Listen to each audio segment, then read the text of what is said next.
네, 안녕하세요. 오늘도 영화계를 들어주시는 여러분들께 감사드립니다. 오늘도 저 영화계를 진행할 진행자 허효식과 친구들 떨거지와 함께 방송을 하겠습니다. 야 이제 떨거지냐? 아, 장난이고요. 자, 일단 제 왼쪽에 앉아있는 명주 소개해주세요. 안녕하세요 이명주입니다. 네, 그리고 제 오른쪽에 앉아있는 스미스. 안녕하세요, 김정훈입니다. 네, 오늘은 끝까지 간다에 대해서 이야기를 해보도록 하겠습니다. 이제 연말도 얼마 안 남았고 대중상이라던가 청룡영화제라던가 유수의 영화제들이 많이 열리고 있는데 영화제를 맞이해서 국내에 괜찮았던 작품들을 소개해볼까 하는 시간을 갖고자 오늘은 끝까지 간다, 다음 주에는 항공주가 좀 유력하다고 생각을 해서 항공주 이렇게 두 작품에 대해서 얘기를 한번 해보도록 하겠습니다. 일단 영화를 얘기하기 전에 뭔가 할 얘기가 있다고 영주가. 저번에 2주 전에 우리가 족구왕을 했잖아. 유수의 영화 같은 거를 얘기하면서 블루제스민 예를 들면서 상영관 수가 적었다가 상영관 수가 늘어난 거에 대해서 얘기를 잠깐 했었는데 이번에 니마 그 강을 건너지 마오가 역주행을 하고 있더라고. 이번 상영관이니까 몇십 개였다가 몇백 개로 늘어나고 이번에 200 몇 개로 더 늘어났다고 그러대. 그래가지고 우리나라에 원래 독립영화가 원앙 소리가 이제 300만 가까이 육박했었는데 그걸 갖다가 뛰어넘는 예측이 조금씩 나오고 있다고 그러더라고. 지금까지 다양성 영화로는 지금 비긴 어게인이 340만으로 제일 많은데 이번에가 12월이지만 한 1월, 2월까지 더 갈 수도 있지 않나 그렇게 예상을 많이 하고 있더라고. 나도 수요일날 수유역에서 메가박스에서 봤는데 거의 매진이더라고. 자리가 없더라고. 맨 앞에 있는 사람들 다 앉아있더라고. 사람들 거의 눈물 흘리게 할 만큼 그게 나중에 뭐 항공주를 할지 뭐 이걸 할지 모르겠지만 어쨌든 간에 조금 좋은 현상이라고 볼 수도 있고 이거 말고도 이제 목숨이라는 작품도 박스오피스에 계속 이제 머물게 되더라고. 그거는 호스피스 병동에 대한 이야기를 다룬 거라 가지고 추천 많다. 나중에 한 번씩 봐도 좋지 않을까. 이것도 조금 감동적인 작품인데 이게 삶과 죽음에 대해서 나온 거랑 그리고 지금 할아버지 할머니에 대한 그런 사랑 이야기가 인터스텔라라든가 그런 거대한 이제 작품에 맞서가지고 우주보다 위대하다? 그렇게 가고 있는 것 같더라고. 아마도 사람이. 좀 관객들이 울고 싶은 영화를 찾고 있는데 그거랑 잘 맞들고 또 12월이다 보니까 뭐 그런 영향이 있지 않을까. 하도 슬픈 영화는 나는 거의 보지를 않는데 아 사람들 따라서 보게 되더라. 자, 그러면은 끝까지 간다 내용에 대해 이야기 전에 감독과 감독의 전작들 그리고 뭐 배우들에 대해서 잠깐 얘기를 했으면 좋겠습니다. 자, 감독은 김성훈 감독이에요. 야, 이 예. 감독의 전작들이 어땠는지. 솔직히 저번에 형이 듣다가 내 들조사했다고 그래가지고 야 이 미친 새끼야 그러고서 존나게 혼났어요. 뭐. 내가 일단 덜 깨가지고 에휴 그러면서 이제 되게 많이 혼났는데 오늘은 좀 조사 좀 해왔어요. 그래가지고 뭐 포털이라든가 그런 데에서 이제 조사 간단하게 해왔는데 저는 잘 몰랐었는데 애정결핍이 두 남자에게 미치는 영향 갖다가 연출하고 조연출작으로는 그놈은 멋있었다. 그리고 뭐 오해피데이가 있었는데 오해피데이 같은 경우에는 우리가 이제 중고딩 때 그놈은 멋있었다도 마찬가지면 그때 당시에 이제 인터넷 소설이 이제 유명해지기 시작하면서 늑대의 유혹 뭐 그런 이제 작품이라든가 이제 그놈은 멋있었다 기현이 작품이었을 거야. 그 소설로 인터넷 소설로 도레미파 솔라시도. 그게 갑자기 이제 뜨기 시작하면서 이제 그걸 갖다가 이제 리메이크하기 시작하는. 그치. 이제 청춘 로맨스라든가 그런 것도 있었고 오해피데이 같은 경우에는 코미디를 지향했었는데 결국에는 비디오를 빌려보는. 아 물론 100만은 넘었었어. 내 기억으로는 이게 100만 넘었었던 100만이 걸로. 넘었어? 나는 그렇게 기억을 하고 있는데 그렇게 됐더라고. 그리고 애정결핍이 두 남자에 미치는 영향 같은 경우에는 이거는 이 사람 전 작품이 맞나? 그럴 정도로 망했지. 아예 아주 싹 망했어. 근데 이게 있음으로 인해 가지고 지금의 끝까지 간다에 밑밥을 깔지 않았나 그런 생각이 조금 들리. 몇 년 동안 밑밥을 깔아? 그러니까 나도 그거를 모르겠어. 근데 대표작이 이런 거래. 그래가지고 나도 놀랬다니까 나중에 보고는. 스미스 혹시 이 세 영화 중에 하나라도 본 거 있어? 아니 본 거 없어. 내가 사실 그렇게 다양하게 많이 보진 않지 그냥. 저는 오해피데이랑 애정결핍이 두 남자에게 미치는 영향은 봤어요. 그놈이 멋있었다는 도저히 볼 수가 없더라고. 이거는 송성원이 우리 교회 다녔기도 했지만은 아 그래? 의리로 봐야지 막 이런 식으로 보려 그랬는데 어. 못 보겠더라고 이거는. 송승헌 참 영화 고르는 안목이 참 아쉬워. 이번에 인간 중독도 그렇고. 하여튼 나는 이런 영화를 보면은 딱 처음에 포스터를 보자마자 느껴지는 이미지가 이거야. OCN용이구나. 비디오용이구나. 이건 극장에서 볼 수가 없는 영화들이야. 성훈이는 이거 보면서 뭐 이상한 거라든가 뭐 그런 거 느낀 거 있나? 끝까지 간다? 아니 그냥 그 이 감독이 어. 물론 하나도 보지는 않았지만 어. 그냥 이거 딱 보고서 이 사람이 이거를 찍을만 했을까? 막 그런 생각 혹시 안 들었나? 나는 원래 영화를 고를 때 그냥 영화라는 장르의 뭔가 발전 가능성을 이끌어낼 수 있는 영화가 아니면 사실 잘 안 보려고 하거든. 뭐 별 생각 없어. 나는 하여튼 이 세 작품 중에 두 작품을 봤는데 이 세 작품 다 똑같아.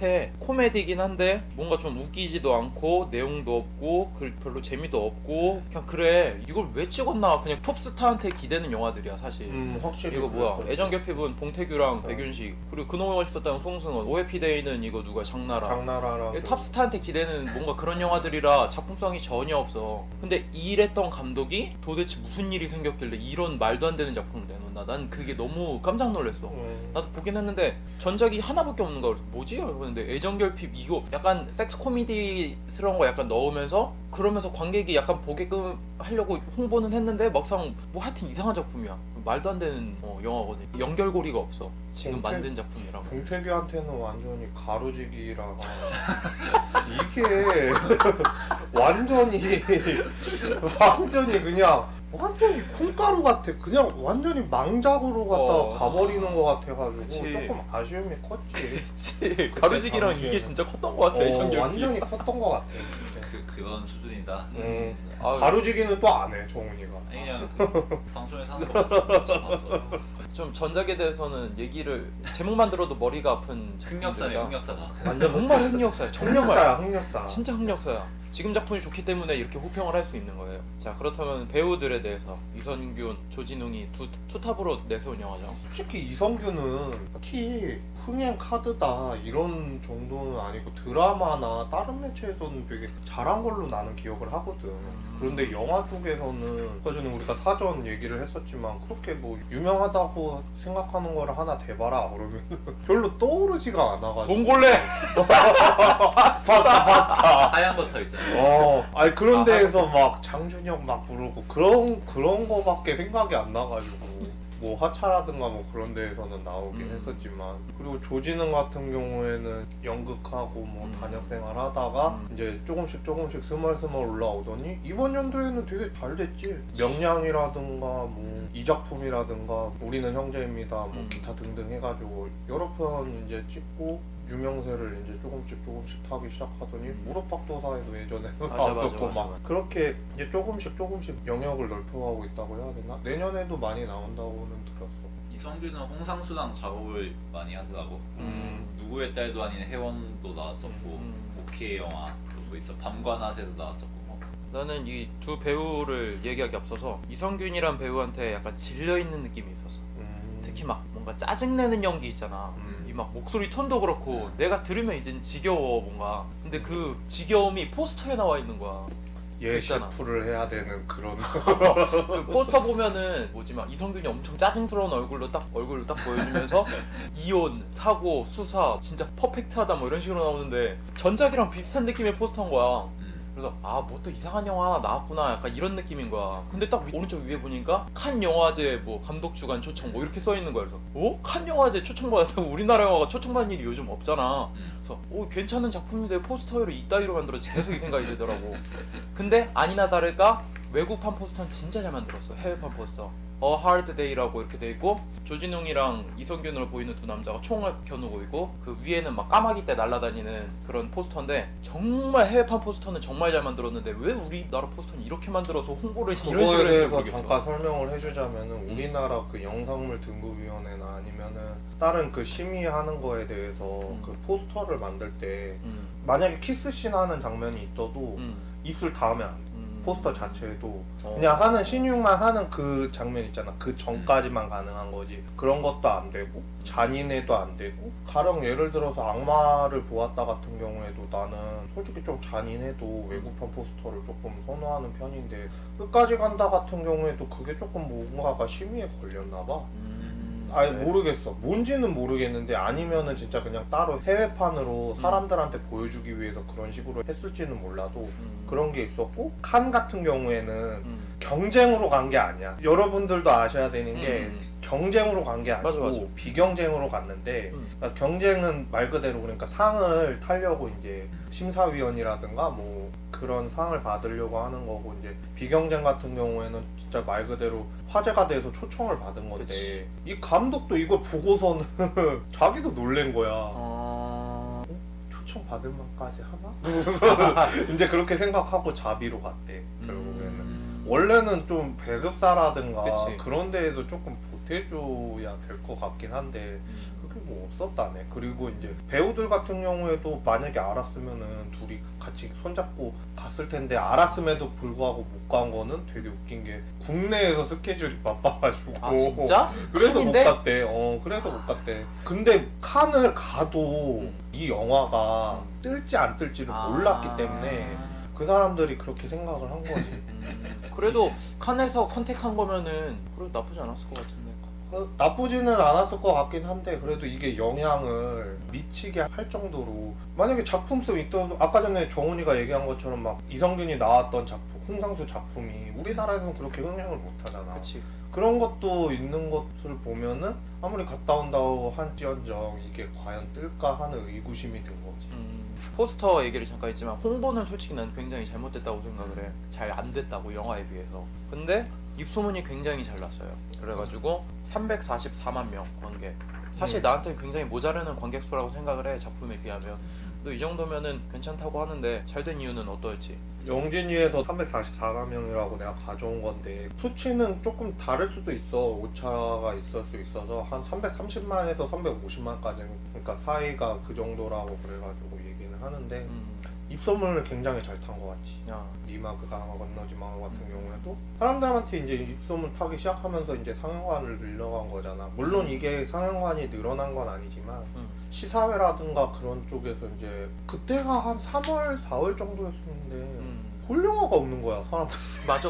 볼 영화가 사람들이 없었어. 볼 영화가 없었어요. 맞아, 일단 맞아. 볼 영화가 없었고 음. 이 영화 자체도 그냥 가볍게 그냥 딱 보고서는 너무 심각한 게 아니라 킬링타임용으로는 딱이겠구나.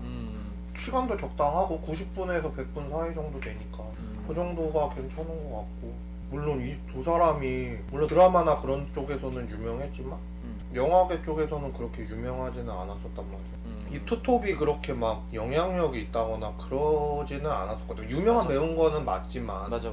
영향력 있지 않았다가 이거 계기로 해가지고 조금 기반을 다진 것 같다라는 느낌도 들고. 스미스가 볼 때 344만 명 정도면 이 영화의 적당한 관객 수라고 생각해? 근데 이거 상영관 그렇게 안 많지 않았어? 그랬으면 뭐 이 정도면 많이 드는 게 아닌가 싶고. 난 작품에 비해서 좀 많이 덜 본 것 같아서 개인적으로 좀 아쉬운 점이 있다. 아 뭐 난 이 작품이 그렇게 나쁘다고 생각은 안 하는데 대박이다 이 정도까지는 생각 안 해서.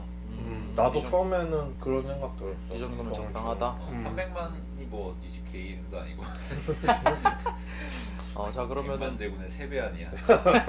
자 그럼 이 정도로 개요를 마치고 자 이제 본격적인 끝까지 간다 영화에 대해서 얘기를 한번 해보도록 합시다. 일단 내용을 처음부터 차근차근 살펴보도록 합시다. 자 영화가 시작하면은 주인공 고건수죠. 이선균.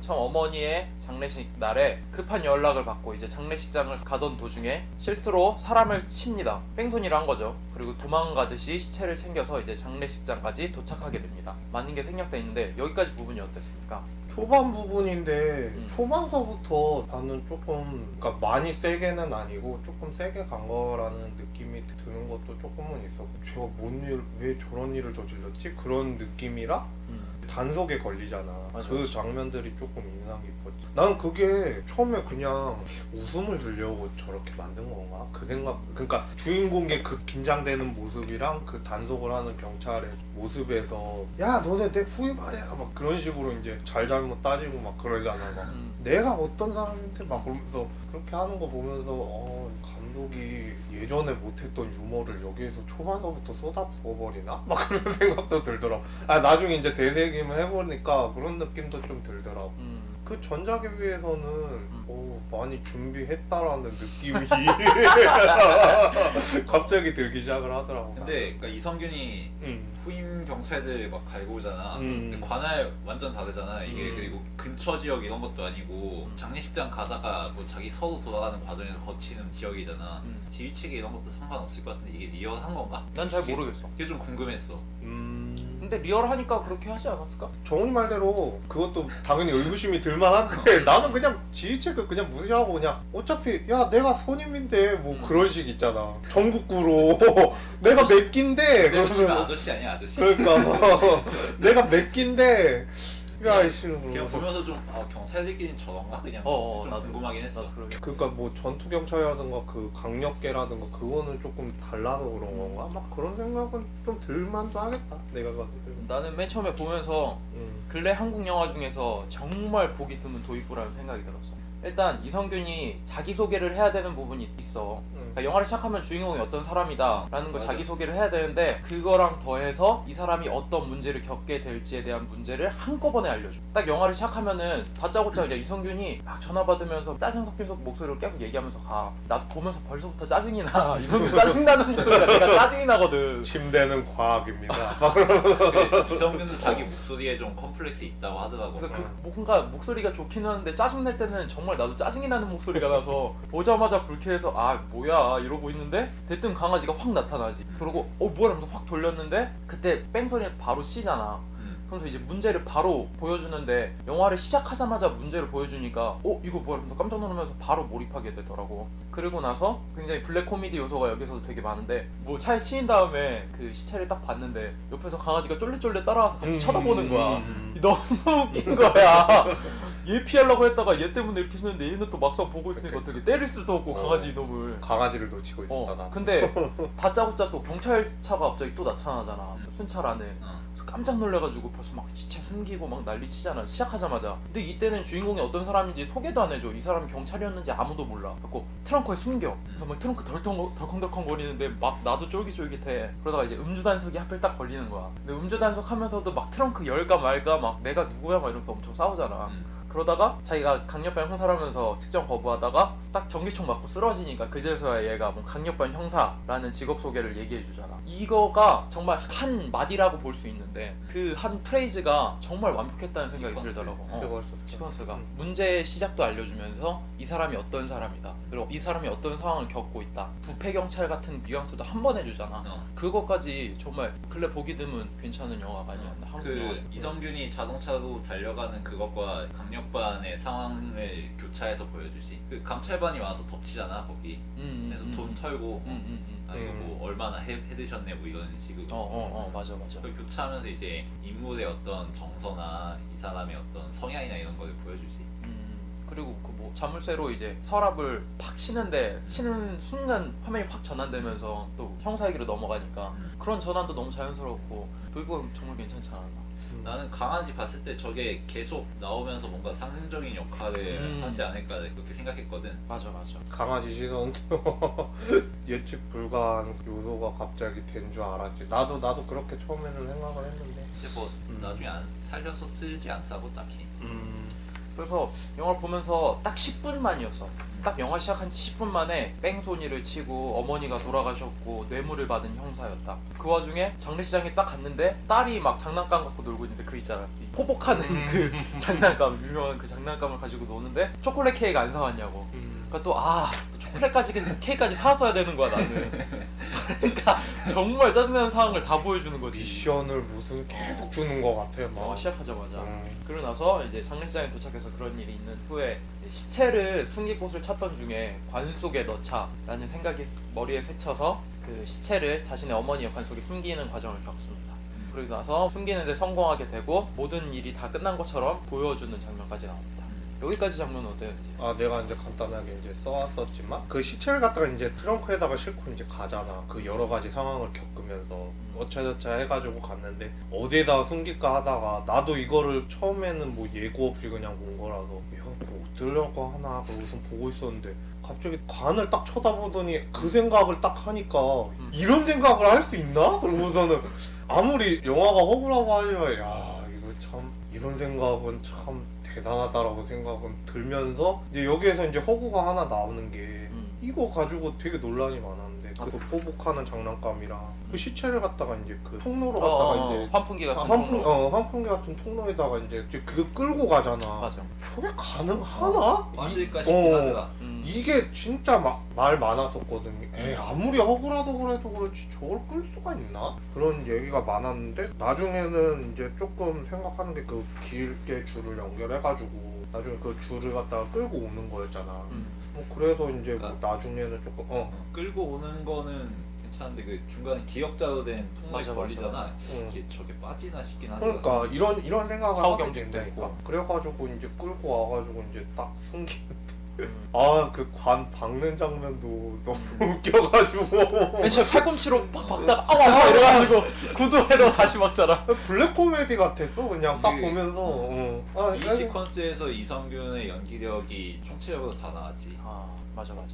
정말 뭔가 무르르듯이 그냥 딱 하는데 뭔가 자연스럽게 유머가 피식피식하니까 피식피식하고 그 이제 막 나무못이잖아. 그것도 막 저거 진짜 박을 수나 있으려나 막 그러면서 이제 막 조마조마하면서 사람들을 저번에도 한번 얘기를 했었는데 초반 5분 정도는 진짜 그게 이제 흐름을 갖다가 판단을 많이 한단 말이야. 맞아. 그걸 갖다가 이제 초시가 얘기한 것처럼 정말 잘 다 보여준 것 같아. 혼란스러우면서도 그 인물에 대한 그 내면적인 거를 갖다가 나 어떻게 해야 돼? 막 그러면서 이제 그렇게 가는 거를 갖다가 너무 잘 표현을 한 것 같고 그 이제 나중에는 경비가 이제 막 쿵쿵쿵쿵 막 맞아, 하면서 맞아, 이제 맞아. 하잖아 막 누구 있어요? 막 그러면서 막 쿵쿵쿵쿵 거리고 이제 가만히 앉아 있으면서 씨발 막 그러면서 이거 어떻게 해야 돼? 막 그 이제 휴대폰까지 울리잖여. 맞아. 이거 어떻게 해야 돼? 어떻게 해야 돼? 막 그러잖아. 12시. 그러니까 막 그거 보면서 막 초반부에 사람들이 많이 웃었던 것 같아. 나는 시사회 와서 봤지만 사람들이 되게 많이 웃었던 것 같아. 내가 이 영화를 봤을 때 음. 최고의 장점은 의외성이야. 이 영화를 보면서 관객들은 스토리를 예측을 못해. 환풍기랑 관을 보더니 갑자기 얘가 미쳤나 막 그 풍선을 들고 오잖아. 엄청 많이 다발을. 그래서 난 보면서 뭐 하나 했어. 웬 풍선을 들고 오지? 그러면 형사들이 야 쟤 미쳤냐 막 이러잖아. 딱 왔더니 알고 보니까 CCTV를 갈리려고 하는 거야. 또 그 장난감을 이용해서 하는데 장난감도 나는 뭐라고 해야 되지? 약간 이런 소재 같은 게 이런 방법으로 스토리를 풀어내는 게 우리나라서 낫지 않다는 생각이 들었어. 왠지 외국 영화를 보고 있는 듯한 느낌? 뭔가 장소도 그렇고 그런 발상 자체가 이건 우리나라 사람스럽지가 않은데 그런 느낌이 들면서 미드 스타일이지. 참신하더라고. 그래서 더 웃긴 건 장난감이 총쏴 다다다다다다다. 그러니까 그 사람도 미치겠는 거야. 그래서 갖다 놨더니 벨소리가 울리는데 내가 되게 좋아하는 쇼스타코비치 왈츠 2번이야. 옛날에 그거를 번시점프라다에서 들었는데 이병헌 나왔던 정말 괜찮은 음악이란 말이야. 발랄하기도 하고 무겁기도 하고 진중하기도 하고 괜찮은 음악인데 이게 시체에서 나오는 거야 하필. 그러니까 이성균 진짜 미치겠는 거야 이 상황이. 문을 울리고 있고 문을 막 두드리고 있고 경비원이 문을 딱 열었더니 이성균 표정이 진짜 갈 때까지 갔다. 완전히 하얗게 질려가지고 진짜. 그 표정 있잖아. 하얗게 질려가지고 정말 진짜 우리가 떨리더라. 그냥 딱 보면서 쟤 어떻게 해? 막 그러면서 그렇게 보게 되더라고. 관에 못 박다가 그 못 하나 반쯤 깨지잖아. 그거 나는 나중에 단서로 쓸 줄 알았는데 그것도 안 쓰더라고. 맥거핀이지 그러니까 이런 게. 그러니까 오늘은 강아지도 그렇고 못도 그렇고 좀 맥거핀이 된 케이스지. 오늘은 정훈이가 조금 헛다리 짚는 게 조금 생각은 했는데 조금 빗나가는 게 많았네. 헛다리라기보다도 그냥 빗나간 게 많았네. 하여튼 그래서 그 다음 장면이 이제 버스에서 이제 음. 관을 태워서 이제 이동하고 있는데 갑자기 또 벨소리가 나니까 그 운전기사가 깜짝 놀래갖고 막 무서워가지고 십자가 본 다음에 내 줄 찬송가 부르고 있잖아. 아니 너무 웃긴 거야. 그 상황이 되게 어두운데 지금 그러니까 주인공은 완전 수세에 몰려 있고 이제 이것만 묻으면 된다 그런 사람들도 보면서 아 이제 묻으면은 이제 저게 무마 되겠지 그런데 계속 긴장의 끈을 놓지를 않고 그냥 쭉 가는 게 아 표식가 얘기한 것처럼 근래 이렇게 끌었던 이야기가 있었더나 그러고선 나도 생각을 하게 되긴 하더라고. 그걸 막 진지하고 답답할 수만 있었던 상황에서 이런 재미 요소를 주는 게 정말 깨알같이 괜찮았지. 뭔가 약간 그런 거 있잖아. 남의 불행을 보는데 내가 재밌는 느낌. 그런 게 조금 그런 있었네. 느낌에다가 또 나는 이 감독의 장점이 의외성 플러스 디테일이었어. 디테일이 어떤 디테일이 있었냐면은 첫 번째 디테일은 그 아까 강아지 얘기한 거. 강아지가 계속 나와 몇 번. 그런 강아지라는 그 소재의 디테일과 두 번째는 그 스포츠카. 스포츠카가 뭐냐면 맨 처음에 장난감으로 움직였잖아. 장난감이 딸 아이의 장난감이었잖아. 근데 그게 군인이었잖아. 기어다니는. 근데 그 관을 묶고 나서 엄청 서럽게 운 다음에 버스로 돌아왔더니 딸 장난감이 바뀌었어. 스포츠카로. 근데 스포츠카였으면은 자기가 그렇게 개고생하면서 안 했어도 됐잖아. 그러니까 애가 자꾸 스포츠 갖고 막 얄밉게 노니까 아빠가 야 하지 마라. 아빠 화낸다 진짜. 그러지 좀 마라. 막 이러고 있으니까 이 디테일 하나하나 살리는 게 너무 재밌더라고. 깨알적으로. 그 약간 아쉬웠던 게 나는 그러니까 아까 관 운구하면서 운전기사가 찬송가 부는 게 웃기긴 웃겼는데 약간 이 영화가 리얼한 감이 좀 떨어지는 거야 그 상황에서 약간 좀 그렇긴 하더라. 맞아. 일단은 포복 그거 하는 거에 대해서 완전히 거기서부터 조금 깨지는 게 조금 있지 그냥 리얼리티라는 이 거. 영화가 스릴러긴 한데 약간 코미디적인 요소가 많잖아. 맞아. 그러니까 이게 어떻게 보면은 두 마리 토끼를 잘 잡을 수도 있는 건데 약간은 현실적인 맛이 좀 떨어지는 그런 게 좀 있었지. 내가 볼 때는 전작에 비하면 훨씬 현실성을 갖췄어. 그러니까 그 현실 조금 딴지를 걸자면은 현실성 있잖아. 현실성도 나도 솔직히 현실적인 걸 되게 좋아하는데 근데 그거는 조금 아이러니하면서도 웃기니까 난 그거는 조금 커버가 되지 않았나 그냥 유머식으로 갔다가. 그러니까 영화적 허용으로 생각하면은 넘어갈 수 있는 거긴 한데 좀 심각한 장면들을 그리는 영화다 보니까 약간씩 깨는 그런 게 좀 있었지. 몰입을 방해할 수도 있어. 그럴 수도 있지.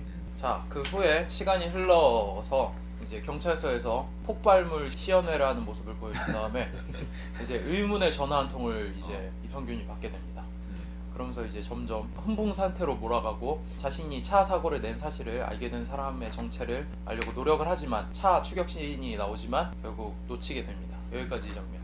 여기에서 이제 조금 안 얘기한 게 있는데 또 웃긴 장면 하나가 이제 다 시체를 묻잖아.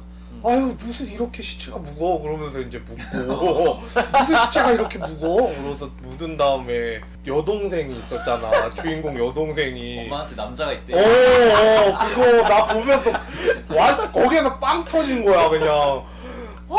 박장대소 하면서 보다가 그 여동생 남편이 진짜? 어머님 대단하시네.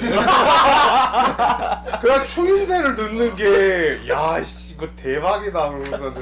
그러니까 이런 웃긴 거는 좋았지. 그러니까 이게 참 이게 예수였다가 무당이 뭐 이렇게 얘기하는 거 얘기했다가 그 다음에 이제 이 장면으로 넘어가는데 그걸 생각하면서 계속 웃다가 이제 조금 이제 잔잔하게 잠깐 가는데 나는 처음에 왜 폭발물을 갖다가 시연회를 하고 저 이렇게 쓰잘데기 없는 걸 넣었지? 그냥 웃기려고 그거 터지는 것도 오 하면서 이제 막 사람들이 막 놀래잖아. 오 왜 안 터져 하다가 오 방 하고선 터지고 그냥 세차에 떨어지고 그냥 웃기려고 보여준 거 아닌가 그러고선 생각을 하고 그 다음에 이제 전화 한 통이 오는데 이제 거기서부터 이제 얘네들이 이제 뭔가 또 극반전적인 거를 갖다 보여주려고 하나? 그래서 보여주는데 이거 얘기를 하면서 뒷모습만 보여주지 일단은 범인에 대해서 이제 전화 거는 거 어떤 새끼 하면서 이제 나와서 딱 봤는데 막 택시 타면서 도망치잖아.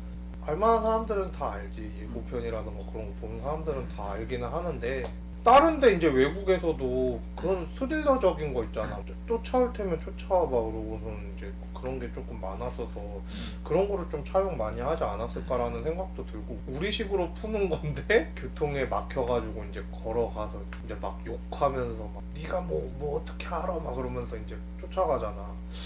그런 거 보면서 저기 이제 유머에서 긴박하게 끄는 거가 나쁘지 않게 나는 잘 흘렀던 것 같아. 나는 그냥 잘 이끌어갔던 것 같아. 그 정확하게는 기억이 안 나는데 의문의 전화가 들려온 게 영화 시작하고 한 40분 넘었을 시점일걸? 굉장히 늦어. 맞아. 거의 중반부 되어서야 이 이성균의 범죄를 알고 있는 존재의 등장이 하는 거지. 그 중간 중간 초반부. 그 중간에 어떤 게 있었냐면은 자기 차가 사고가 났었잖아. 뺑소니가 나서. 그래서 차를 고쳐야겠는데 그냥 수리하면 안 되니까 경찰차를 들이받잖아. 그런 장면도 약간 디테일한 장면을 볼 수 있고 또 사건을 맡은 다음에 이 전화를 받아. 그러니까 그 사건이 현상수배범 누구를 잡아라 라고 했는데 그 현상수배범이 자기가 뺑소니 친 놈이잖아. 그래서 갔더니 당연히 없는 거 알지. 갔는데 막 단서 같은 게 조금 나오긴 하는데 강아지가 갑자기 또 보이는 거야. 그 강아지가 또 사용하는 거지 여기서. 가봤더니 자기가 사고 낸 시점이야. 사고 낸 장소를 딱 가보니까 피도 약간 깔려 있고 그때 마침 어떤 교통경찰 같은 그 순경이 와가지고 이제 CCTV 있다 이러면서 그 얘기를 하면서 거기서 이제 쫄깃한 장면이 한 번 더 나오는데 여기서 약간 우리나라스럽지 않다는 느낌을 받은 게 나는 주인공의 심리를 직접적으로 얘기 안 하는 게 또 이 영화의 장점 중 하나라고 생각하는데 그 CCTV 있는 그 장소에 딱 섰을 때 그 얘기를 들었을 때 까마귀 떼가 확 지나가 하늘에서 이런 거야말로 되게 심리를 잘 이야기해 주는 거지 자연사물을 이용해서. 이런 영화 중 하나 대표적으로 기억 남는 건 달콤한 인생. 그 신민아한테 찾아갈 때 바람 불면서 낙엽 확 날리고 맨 처음 얘기할 때부터 무슨 뭐 저거는 바람이 불어서 나무가 흔들리는 게 아니라 나무가 움직이는 거다 뭐 이런 식으로 얘기를 하잖아. 그런 거랑 약간 비슷한 복선인 거지 여기서도. 그래서 이 사람이 그동안 무슨 일이 있었던 거지 싶을 정도로 굉장히 영화 기법을 잘 사용했기 때문에 굉장히 하나하나 빼놓을 수가 없었어. 그러니까 이 부분이 감도 있었다는데. 맞아. 이 부분이 되게 긴장되고 쫄깃한 부분은 아닌데 집중도를 떨어뜨리지 않았다는 거지. 내가 얘기하고 싶은 건. 그런 장면이 있은 다음에 뭐 CCTV에서 저쪽 하고 그다음 되게 불안한 상태인데 거기서 전화까지 와가지고 추격하는 장면인데 사실 이 자동차 추격씬은 그렇게 막 엄청나고 그런 건 아니었어. 대박의 스케일은 아닌데 대박 스케일은 아니다. 무난했지. 무난한데도 적당하게 쫄깃했던 것 같아. 적당하게 이제 긴장감 있게 잘 이 스토리를 풀어낸 것 같아. 그 자동차 추격씬. 그리고 나는 아예 조진웅인지 모르고 봤어. 이 영화의 사전 예고 없이 봤는데 나도. 저런 배우가 있나? 뒷모습이 되게 남잔데 되게 막 섹시한 느낌 있잖아. 되게 잘 빠지고 되게 매끈한 거야. 근데 알고 보니 조진웅이었던 거지. 조진웅이란 배우에 대해서 되게 아저씨 같은 느낌이 있었는데 와 저 사람 되게 멋있는 느낌인 거야 뒤태가. 그래서 저런 배우가 있구나라고 싶었는데 조진웅인 걸 보고 깜짝 놀랐어요. 이런 연기도 할 수 있는 사람이. 드라마 추노에서 그 사람을 처음 봤는데 거기서는 진짜 네가 말한대로 아저씨로. 그치. 이미지가 아저씨거든. 이 사람 좋고 인심 좋고 넉넉한 부관 뭐 이런 거 나왔어. 좀 장렬하게 죽는 좀 이런 건데. 그리고 나서 이 전화할 때 중요했던 게 고경사라고까지 얘기해. 지체까지 아는 거지. 그러니까 그런 거 보면서 이제 나는 너를 알고 있으니까 조금 이제 사람들이 조금은 의심할 수밖에 없었던 것 같아. 그냥 내부 잘 아는 사람이라거나 협박을 그 현장에 있었나? 아니면은 내부 사람의 가능성이 이제 그치. 커지기 시작을 하는 거지. 이제 의구심이 이제 들기 시작하고. 아니나 다를까 이제 이 조진웅이 이제 어떤 사람인지를 알려주는 장면이 나오지. 이제 사람이 걸어가는데 경찰서로 걸어가는 거야. 뒷모습을 딱 잡아주는데. 그럼 막 옷을 갈아입고 있는데 이 사람이 경찰이고 이제 조진웅의 얼굴을 싹 보여주는 거지.